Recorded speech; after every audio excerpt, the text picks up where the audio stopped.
Hey, it's Mike with Services That Scale. Hey, the clip that you are about to see is a segment from a recent office hours call. Office hours, if you're not familiar with them, they're free calls, Q&A calls that I do for entrepreneurs in my community. See if I can help them out in any way. You can register for those for free. I'll put a link down below here. I do them every other week, a live stream on YouTube.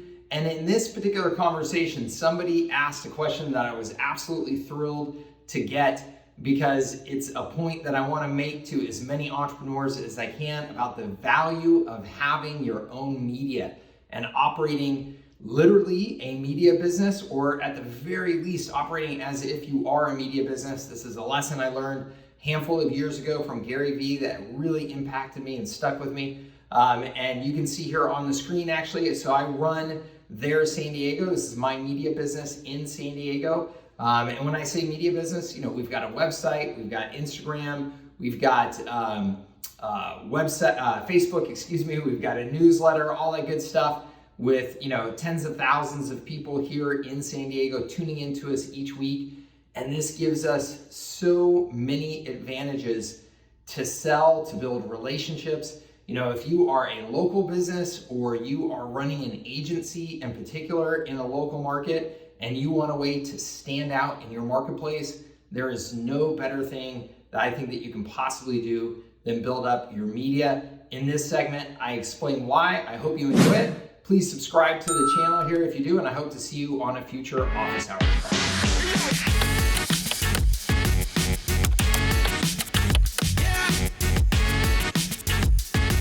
So net marketing advantage, what is the minimum population that you would go into for a local media business? I want everybody to listen to this. Everybody to listen to this answer. My gosh, if you're on YouTube tuning into this a week from now, please pay attention to this and then get in touch with me if you need to make sure that you fully grasp it. Every single damn one of you should get into the media business in your local market if you are selling anything in your local market. I don't care what it is. I don't care how big your market is, because here is the situation. Let's say you're selling furniture in your local market, okay? Your local market is your local market. So I don't know if it's 25,000, 250,000, 2.5 million, whatever it is. If you're in business in that local market, it's your local market. So you've already made that decision that the size of the local market is good enough for you to be in business, right? Would you rather then have a media channel that you are building and getting attention to and being able to use as an asset to sell your furniture, or not? Well, of course you would. Of course you would. If there's 10 other furniture stores in town and you can control the media that people are paying attention to in your market so that you can have your furniture ads all over the place, should you or should you not start the media business? Of course you should. This was Gary Vee's lesson 7 years ago now. Everybody should be in the media business. You're all in the media business and you just don't know it. Absolutely, right? Like the furniture, where does the furniture business advertise more than just about anywhere? Radio, when it comes to local. If you could own the radio station, would you not want to own the radio station so that it would be your furniture ads running for free on that radio station all the stinking time? Of course you would, right? If you were the car dealership that advertises on the radio station all the time, of course you would want to own the radio station, right? So this is just another version of the radio station. Build your own. I mean, my gosh, this is why I'm so compelled still, I think about it way too often, to get into the real estate business here in San Diego, because I would crush it. And houses here, you know, the average price of a home is over $1 million. Like, I would absolutely crush it because I can get so much attention so quickly that I can just start putting Mike Cooch real estate banners all over my There San Diego site and in my newsletter and yada, yada. So that every stinking time you come to my website, there's a Mike's real estate banner, right? I would have essentially free marketing for my real estate business for the rest of my dang life. So, and every business needs attention, and media is a way of owning that attention. Okay. And you could say, well, Mike, I could just advertise on Facebook or something instead. Yes, absolutely. You could just advertise on Facebook instead. But guess what? As soon as you stop paying for that ad, it's gone. Versus if you put that same amount of money into building your media site, building your newsletter, building your list, guess what? When you stop spending the money, I've still got my list. Okay, over the last 2 years, when the pandemic was rocking the economy, guess who was still getting, 40,000, 50,000 visitors a month to his website, and 25,000 people to open his newsletter, and 20,000 people to come to his Instagram account. And I, turned off advertising for months and months and months and months. Why? Because I own the media. So I could do that. And I knew people would still come and consume my content. And if they weren't coming, I could send them an email saying, hey, come and consume my content. I could send them an SMS saying, hey, come and consume my content. Everybody should be investing in media. You're going to be investing money in marketing anyway. Okay? You should be. If you're actually legitimately trying to build a business, you're going to invest in marketing anyway. Why not invest in something that then produces an asset for you that you can then continue to market through? It's such a no-brainer, and yet some people have a hard time just grasping that, or I think it just looks like work, and so they don't do it. But everybody. Aaron says, for your local media business, what are your primary income streams into that? The number, I would say newsletter and Instagram sponsorship. Newsletter and Instagram sponsorship are awesome and easy to sell, just super, super simple. And then I'm rolling out display advertising, and I expect that to be a big part of what I'm doing. And I'm about to change up the way I'm presenting and selling my service packages here real quick, because I think I've got a nice new sexy approach to it.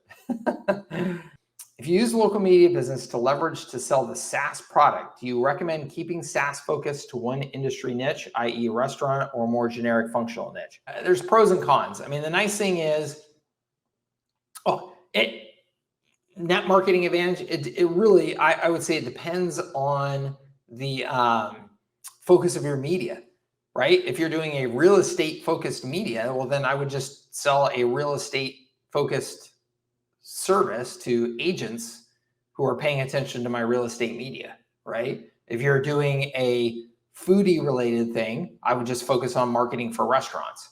Okay. I think when you can take a vertical approach like that, it's fantastic. If you're doing a more general media, I would still limit it to as few of niches as you can related, ideally as related to your media as possible. So I know that's what Tim Fondrick does. He has a handful, he can generally serve the entire business community with some of his solutions, which is what another great thing about having the media, right? I can let any business advertise through my media. I don't care what niche you're in. It's so easy for me to turn on advertising for you, right? But then he still really sells with a focus on a handful of niches when it comes to his more, in-depth services. And most important thing to start, to focus on in the beginning. I mean, most important thing is, in my opinion, and this is, I think, what probably stumps most people, is to just force yourself into the rhythm of publishing. You've got to get in the mindset of being a publisher. You've got to say, hey, every Thursday, this is what I do. Every Thursday, I send my email newsletter. And every once in a while, I'll miss Thursday because life gets in the way, and I'll send it Friday morning. But man, I try that by 3 p.m. on Thursday, my newsletter goes out the door. Okay? That rhythm and accountability of gathering whatever content you're going to have ready to publish, when you're going to hit send on your newsletter, that discipline and accountability is, I think, a hard thing for a lot of people to adopt. And then they end up just kind of giving up on their media business. I understand that it's hard, as in, it's a new set of habits and you got to get used to it and figure out your process. But once you figure it out, it's actually the easiest damn thing in the world. The media business is the easiest damn business by far in this entire space, I think. And people think that delivering services is actually easier because they don't have to go through the work of creating content or finding content and becoming the publisher. And it's actually completely backwards, because once you get that process figured out and become the publisher, you've got an asset. It's just so stinking easy compared to, every week I got to get a new client and I got to figure out what that new client wants. And I'm starting over with, trying to provide services to them and blah, blah, blah. It's like the service business is much harder. But I got to tell you guys, I don't need anybody to crack a whip for me. I don't need anybody to give me motivation. I don't need anybody to give me accountability. When I decided I want to publish this damn thing, I decided I want to publish the damn thing. And I sat down and created the process and invested my time and energy and money to get it going. And now I have it. It's an asset, which is awesome. So you've got to have that accountability. You've got to have what is taught in this book, Turning Pro, the mindset. You've got to have what's taught in this book, The War of Art, which is how you get yourself to do the things that you got to do every day, how you sit your butt down at the computer and do what needs to be done, even if it's 11 o'clock at night while you're having a glass of wine, watching replays of, American Idol or whatever. Okay. Which is what I did. So, cause I still had my business to run. I had my kids to raise, all that stuff. So to get there, San Diego going was nights and weekends until I got it going. So, that's what you've got to focus on. You've got to get that process in place. You got to have the discipline to say, I'm a publisher. This damn thing goes to print every Thursday at 3 p.m. Period. End of sentence. And you've got to be your own boss and hold yourself accountable to that. Yeah, look, guys, I just ranted and raved about the media asset thing. Look, Gary Vee was right. Gary Vee was right 5 years ago, 6 years ago, 7 years ago, whatever it is, when I first heard him say it, that everybody is in the media business. And you just don't know it yet. And still 98% of people just don't know it yet. But you look around the world at the number of people who do get it, all these young, smart, entrepreneurs that are coming up where they start in the media business. That's their first business. YouTube channels, Instagram accounts, right? There are, gosh, so many people printing money by having a YouTube account, by having an Instagram account, right? Those are incredibly attractive, powerful businesses.